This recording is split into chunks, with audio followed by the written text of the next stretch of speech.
कहे आंखों से आंसू बह रहा है और उसके पास में जो पुरुष लेटे हुए हैं, दोनों की वृद्धावस्था आ चुकी है, उन्हें होश नहीं है, जो उसी अवस्था में पड़े हुए हैं। देव ऋषि नारद से नहीं रहा गया। देव ऋषि नारद उस स्त्री के पास पहुंच जाते हैं और देव ऋषि नारद ने दुखियारी स्त्री से कहा कि नारद ने पूछा, हे देवी, हरिन पुरुषों का क्या लक्षण है? कि नारद ने पूछा, हे देवी, इन पुरुषों का क्या लक्षण है? इस वन में तेरे रोने का, कि इस वन में तेरे रोने का, हे सुख सदनी कारण क्या है? इस वन में तेरे रोने का, हे सुख सदनी कारण क्या है? वन में तेरे रोने का, हे सुख सदनी कारण क्या है? शिव जी कहते ईश्वर, आज देव ऋषि नारद कहते, हे देवी, तुम कौन हो और तुम्हारे बगल में ये जो बूढ़े पुरुष पड़े हैं, ये कौन है? आखिर बात क्या है? क्यों उदास हो? तुम्हारे दुख का कारण क्या है? मुझे बतलाओ, मैं जानना चाहता हूँ। शुद्ध जी कहते ईश्वर, एक बात बताऊं, कहते हैं जब इस समय इस प्रकार से उस स्त्री से देव ऋषि नारद ने पूछा, आज उसके मन में बड़ी आनंद हुआ। उसी समय आज दुखियारी स्त्री देव ऋषि नारद के सामने हाथ जोड़ करके कहती है कि भो भो साधो क्षरम तिष्ठम चिंताम विनाशय, दर्शनम तव लोकस्य सर्वथा धर्म परम।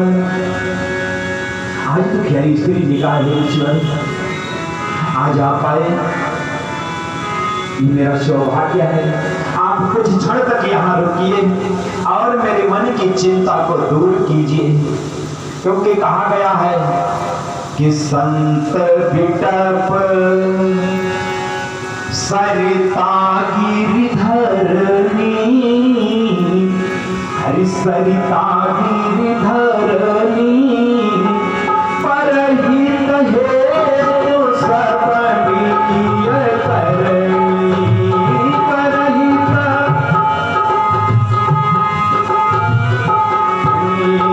संत बिटप सरिता गिरिधरनी, सरिता गिरिधरनी, परहित हेतु सबनी करनी,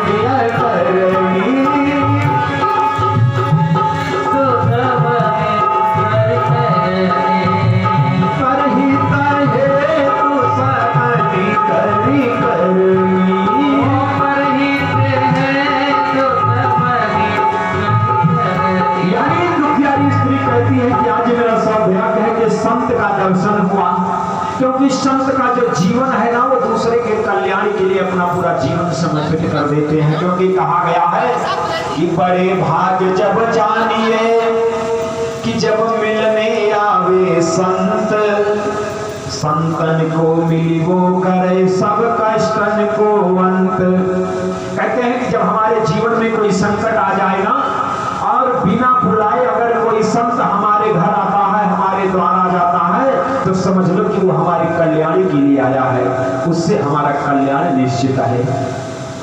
शुद्ध जी कहते हैं, हे ईश्वर, आज इस प्रकार दुखियारी स्त्री अपने मन में बड़ी आनंदित है।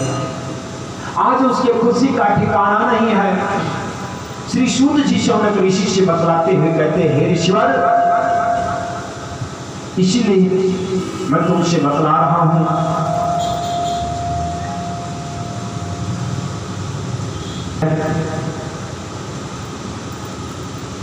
कि हे ईश्वर, आज देव ऋषि नारद उस स्त्री के सामने उसके वचन को सुन करके बिल्कुल चुपचाप खड़े हैं। आज देव ऋषि नारद ने कहा, देवी, तुम कौन हो? तुम्हारे बगल में ये जो दोनों बूढ़े पुरुष हैं, ये कौन है? आखिर बात क्या है मुझे बतलाओ। किसके लिए बात हो रही है?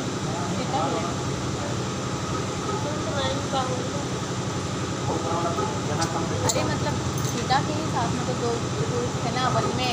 हाँ सीता। हाँ बोले वृंदावन में हरि लाल की। इस प्रकार श्री शुद्ध जी कहते कि ईश्वर आज जब दुखियारी स्त्री ने देव ऋषि नारद से निवेदन किया तो उस समय आज देव ऋषि नारद के वचन को सुन करके दुखियारी स्त्री कहती है, दुखियारी स्त्री कह रही है कि मैं हूँ लौकिक सुंदरी नहीं, सब मुझे भक्ति बतलाते हैं।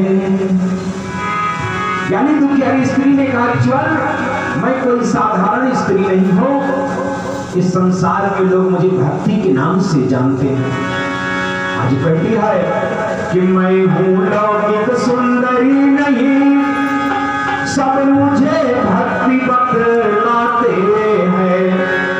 और ये दोनों ज्ञान वैराग्य रूप, ये दोनों ज्ञान वैराग्य रूप मेरे बेटे कहलाते हैं। ये दोनों वैराग्य रूप मेरे बेटे कहलाते हैं। यह दोनों ज्ञान वैराग्य रूप मेरे बेटे कहलाते हैं।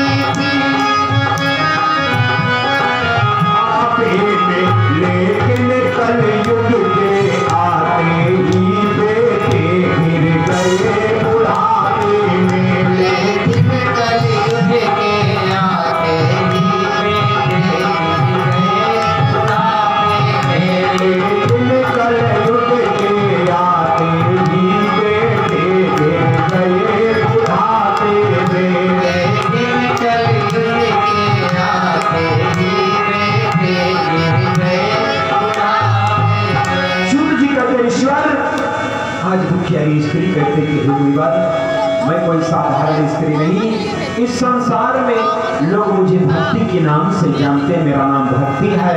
और मेरे बगल में ये जो दोनों पुरुष सो रहे हैं ना, ये कोई और नहीं, ये दोनों मेरे बेटे हैं। एक का नाम है ज्ञान और दूसरे का नाम वैराग्य। लेकिन हे ईश्वर, हमारे दुख का सबसे बड़ा कारण ये है कि जब इस संसार के लोगों को पता चलेगा कि माता युवावस्था को प्राप्त है और उसके बेटे बूढ़े हो गए, तो कितनी शर्म की बात है, कितनी लज्जा की बात है। यही सोच करके मैं बहुत परेशान हूँ, मेरा मन दुखी रहता है।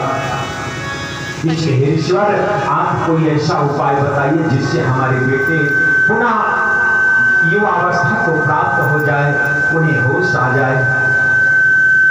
शुद्ध जी कहते हैं ईश्वर आज जानते हो क्या होता है। श्री शुद्ध जी शौनक ऋषि से कहते हैं ईश्वर आज इस प्रकार जब दुखियारी भक्ति देव ऋषि नारद से निवेदन करती है, उसी समय देव ऋषि नारद ने अपने हाथ में जल लिया, मंत्रों का उच्चारण करके तुरंत ज्ञान और वैराग्य के ऊपर छिड़क देते हैं। उन्हें पूरा विश्वास था कि हमारे मंत्रों से इन्हें होश आ जाएगा, लेकिन कुछ क्षण के लिए होश आया, उसके बाद पुनः चेतावस्था में चली गई। शुद्ध जी कहते ऋषिवर आज देव ऋषि नारद ने जब देखा कि पुनः अचेता अवस्था में आ गए तो उन्हें बड़ा कष्ट हुआ। वो सोच विचार करने लगे। देव ऋषि नारद ने कहा देवी एक बात बताओ, चिंता मत करो, मैं जा रहा हूँ और जल्द से जल्द तुम्हारे दुख को दूर करने का कोई ना कोई उपाय जरूर निकाल करके लाऊंगा। और जब ऐसे देव ऋषि नारद ने इस प्रकार से कह करके जाने के लिए तैयार हुए तो उसी समय दुखियारी भक्ति देव ऋषि नारद से निवेदन करती हुई कहती मुनिवर एक बात बताओ, कहीं ऐसा तो नहीं हमारे दुख को देख करके बहुत लोग आए और हमारे दुख को कारण पूछते हैं, और जब मैं अपने दुख के कारण को बताती हूँ तो उसको सुनने के बाद यही कह करके चले जाते हैं कि मैं इस तुम्हारे दुख के दूर करने का उपाय जरूर निकाल करके आऊंगा, लेकिन जो यहाँ से जाता हूँ